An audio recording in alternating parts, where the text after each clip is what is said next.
what's up everybody? It's Bear with BearIndependent.com today for Survival Dispatch. With everything that's going on in the world today, there's a lot of people that are now becoming curious about preparedness that they might be a little intimidated by the bushcraft debris hut or the underground nuclear survival bunker or the more extreme facets of what we as a community do and are interested in. And so I wanted to go over 3 different scenarios today that's kind of prepping for noobs. However, the stuff is still applicable because if you have a nuclear survival bunker, but you can't handle these 3 scenarios, you're probably prioritizing wrong. I'll let you be the judge of that, but let's go ahead and look at this. First of all, preparedness is a lifestyle that's born out of mindset, okay? So preparedness is stockpiling material goods against potential chaos, but we want to couple that with the appropriate mindset, heart set, and skill set to be able to employ those material goods. The mindset enables you to deploy the stuff and the skills when necessary. So the first scenario I want to look at is unexpected loss of income. I know several people who have had this happen to them. Whether they've lost their job, or they got injured, or they got sick, or they were working on the Keystone XL pipeline and it got shut down, right? Unexpected loss of income. And so we want to look at preparedness as a way to bridge the gap between our current revenue, then when that stops, and then when we are able to obtain revenue again. So think about things like an emergency fund with 3 months of living expenses in it. And I know that's difficult for a lot of people, but one of the things with saving is once you start doing it becomes habitual. Even if it's $50 a month, if you can scrape together $50 a month and get together an emergency fund of cash, I would recommend cash. Get together an emergency fund of cash that you can lay your hands on when you need it. You'll be well on your way because not all of the world's disasters are magnificent in their magnitude. They're not all massive. Everybody goes through some type of personal tragedy in their life. Everybody experiences a few speed bumps on the road of life. And so having an emergency fund is highly recommended. If you have your freaking pantry full, this is not preparedness. This is just life. I mean, if you live in extreme environments in the north, where it snows for 5 months out of the year, having a full pantry is just a way of life. If you live out on a homestead or a farm, or if you're in a rural agricultural community, a full pantry is just a way of life. I believe that your pantry should be able to support you for about 3 months without having to go to the store. And that might seem radical in today's just-in-time logistics world, but we've seen the fragility of that in 2020 and now into 2021. And so you're no longer crazy if you think it's a good idea to have a few extra things on hand in case the world gets a little stupid again. And then if you can, keep your vehicle in good repair. Simple things like decent tires. They don't have to be new tires, but decent tires. Check the air pressure on them. Get an oil change. The oil change is like $30. Or do it yourself, which is we're going to touch on in a minute. Make sure your vehicle is in good running order. You need it for a lot of reasons, but those unexpected costs can really jack with your joy, especially if you find yourself in a situation where your revenue isn't what it used to be. So weathering the unexpected loss of income is one very applicable reason why someone might be into preparedness. You should look at developing frugality now. And I know that's not a popular opinion necessarily in the preparedness world because so many people just want you to buy the gadgets and the gewgaws so that you can have a higher level of creature comforts when the world ends. Man, I just want to eat and protect the people that I love and live a simple life out in this. I'm not trying to throw some box fan looking thing into the creek to generate, 5 watts of 12 volt power or what for what? Frugality. Ask yourself before you buy something, do I really need this? And if so, what purpose is it going to serve? That's going to help you with your savings as well. And then don't let your shelves get bare. This is your food and your toiletries and your medications and whatever the consumables you use in your daily life are, those things. Don't let them get too bare. Next, An extended power outage due to an act of God. Storms happen all the time. All the time. I've been engaged in a lot of storm cleanup, both as a private citizen, as a contractor for FEMA, with our ministry, Grindstone Ministries. We've done a whole bunch of storm recovery, and they're much more frequent than people think. So this is not one of those crazy scenarios. This isn't the reptilian overlords landing their mothership in your backyard to come and steal your kidneys for adrenochrome. This is like a real thing. It happens all the time. And for people that live in areas that are affected by storms regularly, again, this should be a way of life. But how many times, I grew up in the Northeast. How many times right before the major snowstorm hits, everybody has to go to the store and buy eggs, bread, and milk? What are you doing? It's a French toast party, apparently. That's what you need. Really? Now, the average American has like 2.5 days worth of food in their house. Negative. But I digress. A hurricane or tornado has ripped through your area. The grid is down. The roads are blocked. Conditions could persist for a week or more. You already have a full pantry from the above scenario, but that's not all you need. What should be added to the preps listed above? Great question. Water for drinking, cooking, and bathing for each member of your household. I've heard this listed as a gallon of water per person per day. I tend to disagree with that. I think it's a great minimum to start with, but ideally, take your body weight and divide it by 2, and that's the number of ounces you need per day to drink. That can be a gallon or more for a lot of people. Additionally, if it's hot outside and you're engaged in strenuous activity, you're going to use even more water. It is a regular occurrence around here on the homestead in the middle of the summer. I'll drink 2.5, sometimes 3 gallons of water in a day so that I can keep doing the things. So I like 3 to 5 gallons of water per person per day. Remember, as preppers, a lot of our food that we're stocking as well requires water to reconstitute so we can eat it. Beans and rice, rice and beans, right? All your freeze-dried stuff, your Mountain House meals, all that stuff takes water to reconstitute. So having a good amount of water on hand is highly recommended. Bathing, I'm not saying you need to become a crunchy granola eating hippie, but, you hit the delicate spots with a little touch, rub here and there, and just take care of your funk.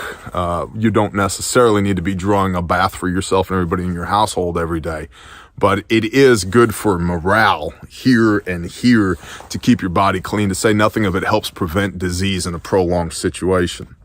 Flashlights, a hand-operated radio, and batteries. And I would also submit perhaps rechargeable batteries in a way to recharge them. Extra blankets, socks, hat, gloves, and a source of heat. It's winter currently, and winter varies quite a bit depending on where you live. Winter in Miami is much different than winter in Detroit. However, people also tend to acclimate to their environment. So you can be really cold in Miami if you're from Miami and it's winter. So hats, gloves, a source of heat. This could be a wood-burning fireplace with firewood, or an indoor rated space heater with propane, for example. Remember, if you got an open flame in your house, you're producing carbon monoxide, so you're gonna need some makeup air, crack a window open or something like that. A grill or camping stove with appropriate fuel for cooking. And I would recommend most of your preparedness meals be like open a can, dump it in a pot, and heat it up type of thing. I like that because really we're just heating, boiling pasta, things like that, heating water, pretty simple, but yet hearty meals. First aid, medical supplies in case of accidents. Accidents happen all the time. And it doesn't have to be an ultra high speed tactical blowout stomp bag that the Navy Special Forces put on the International Space Station or whatever. Doesn't matter. A decent medical kit, highly recommended. And then also entertainment suitable for your family, because newsflash, y'all are going to be hanging out with each other for a while. Books, board games, cards, push-ups. And you know your family way better than I do. So whatever you can forecast forward to think that they might want to stay engaged and occupied during an extended grid down scenario, I'd have some of that on hand. So relevant skills here are going to be finding and using the relevant emergency radio channels for your area. These are listed online. You can find the local repeaters. There's probably a ham radio club near you. I would recommend knowing what your weather channels are, what your local repeater is, perhaps your local PD, fire department, EMS, sheriff's department. Now, a lot of the public safety channels have gone digital, but they do have analog backups. So find out what those channels are. You should know how to set up your alternate heating and cooking equipment, and I would submit use that equipment to cook a few meals on, so you're not having to learn how to use it when you're super stressed out because the power's out and has been for the last 36 hours. And then basic first aid skills, wound cleaning, how to stop a bleed, CPR, the Heimlich maneuver, and how to treat shock. You can check out the American Red Cross, has a lot of free or low cost classes. We have classes at Bear Independent on a lot of this stuff. You can contact your local EMS, say, hey man, I got a first aid kit. I want to know how to use it. And if they won't teach you themselves, they'll point you in the right direction. Now, this does require that you have to go talk to people. But believe it or not, it won't be the end of the world if you have to have a conversation with another real human being. And so I would encourage you to do that. And then lastly, our third scenario for noobs in the preparedness community. And by the way, welcome noobs. We love y'all. You're the best. Thanks for joining us in this adventure we call preparedness. It's not all tinfoil hat and conspiracy theories. Scenario 3, your car breaks down in a snowstorm and you have no cell phone signal. So you want to look at having a car kit that allows you to tow your vehicle, recovery straps, chains, whatever you may have. The ability to jump a battery. So this could be a battery charger box or jumper cables. And the ability to make basic repairs. Believe it or not, baling wire and duct tape goes a long way. A flathead screwdriver, a Phillips head screwdriver, and perhaps a small socket set. You can put all that stuff in like a small duffel bag or a tote and keep that in the back seat, in the trunk, wherever, so that you have those things if needed. A car kit is highly recommended, especially if you find yourself in more of a rural setting where there isn't always cell service and people don't regularly drive by on this road. Yeah, and especially if the weather's bad, people aren't going out for a joyride, they're staying home. So who knows when you'll be recovered or even reported missing for that matter. You should also look at having a backpack with items for stranded passengers. A lot of times I call this like a buddy bag. What should be in the bag? Water, shelf-stable food, like energy bars, granola bars, peanuts, maybe some of those little Mountain House meals, freeze-dried ice cream sandwiches. Yes, that's a thing. You can even get them at Wally World. Some cash, because cash fixes a lot of problems. And doubles of what you already have in your kit. Another first aid kit, another radio. Notes on radios, they work really well when you have more than one. So I tend to put radios in my vehicles in pairs. You can get a couple of Baofangs for like $60 and simplex. Talk to each other on your MERS frequencies, GMRS, FRS, whatever you may have, as well as have the ability to have those programmed to touch local repeaters if you're licensed and monitor your local channels for your emergency safety or public safety, fire department, sheriff, search and rescue, all of that stuff. If it's an emergency, you can key that radio and say, hey, Sheriff's Department, I'm stranded on XYZ road, approximate this location. I'm having an issue. Right, so another radio, something to do while waiting out the storm. Nice book, I don't know. Tiddlywinks. Jenga, maybe some Jenga, snowstorm Jenga. And another set of cold weather gear, blankets, hats, socks, and gloves. I like wool blankets. I like the 70% military surplus wool blankets. They're relatively cheap. They're kind of big, which is good because you can wrap up in them like a poncho.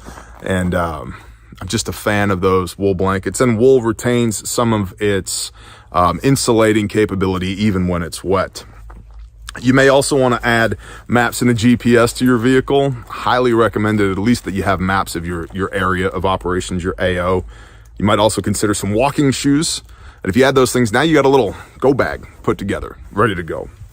So this could get you to the closest place of assistance or to a point of cell signal in the distance if conditions are right. So relevant skills we'd be looking at here is the ability to diagnose and potentially repair your own vehicle, which a lot of the new vehicles, you damn near need a degree, a master's in rocket surgery to just pop the hood. However, older vehicles and moderately older vehicles, there's still some things that are user-friendly under the hood. So at least know what you're looking at when you pop the hood. Also know how to like change a tire. There's a lot of people out there that don't know how to change a tire. So think about that as well. And start checking and changing your own oil if you're not already, just to get familiar with the vehicle. When something goes wrong, first do the legwork to try to diagnose it yourself and use the chance to learn from your mechanic.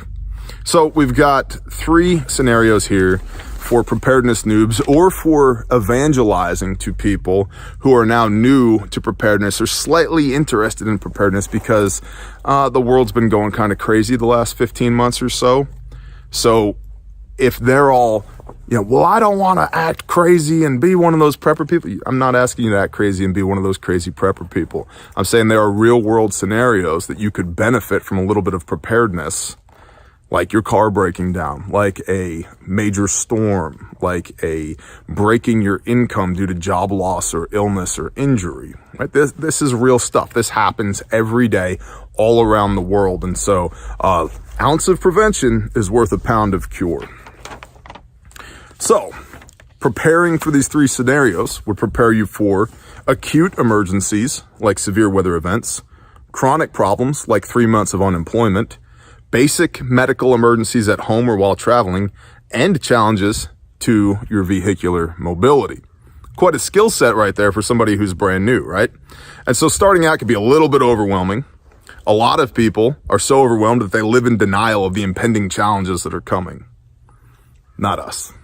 We're into preparedness, man. We can read the writing on the wall and go, I might want to do something about that. Also, this is a concept we discuss repeatedly at our channel, Bear Independent, here on YouTube. Nobody's coming to save you. You are your own resupply. You are your own QRF. Personal responsibility. And so we've seen this more and more. FEMA saying, hey, we're broke. Please don't have any disasters. We don't have any money. The federal government has clearly proven that it's not necessarily wonderful at dealing with large-scale catastrophic events. State governments are running low on money, and communities are feeling the crunch of the ongoing global pandemic as well. So who does that leave? That leaves us, right? Us and our mutual assistance group, our nearest friends, our brothers, our sisters, our loved ones. We are our own resupply. We are our own QRF. We are our own mutual assistance group. And so we can read the writing on the wall, right? Don't worry too much about gadgets, the super cool bushcraft huts and all of that stuff, or the overwhelming but unlikely Armageddon scenarios. Do China and Russia have nukes? Yep. Are they falling from the sky right now? Nope. How's the economy? Probably more likely that we have an economic issue, a food scarcity issue, or a civil unrest issue right here where we are than, foreign-made nuclear weapons start falling from the sky. Just focus on fortifying your family against the most common disasters that strike every day, and you'll be well on your way. Thank you to Survival Dispatch for allowing us to play in their sandbox. We appreciate y'all. You can check us out at bearindependent.com. Please share this out. That helps greatly in the algorithms, the best words, the algorithms here on YouTube. Survival Dispatch has been really good to us. We appreciate them greatly. They have lots of wonderful content. So if you're not subscribed, please subscribe. Please give this a thumbs up. Hit us in the comments down below with some other scenarios that you yourself have experienced or seen where preparedness has allowed you to weather whatever storm might come. And share this to people who are new to preparedness. I think there's some value in it. Bless y'all. Bear out.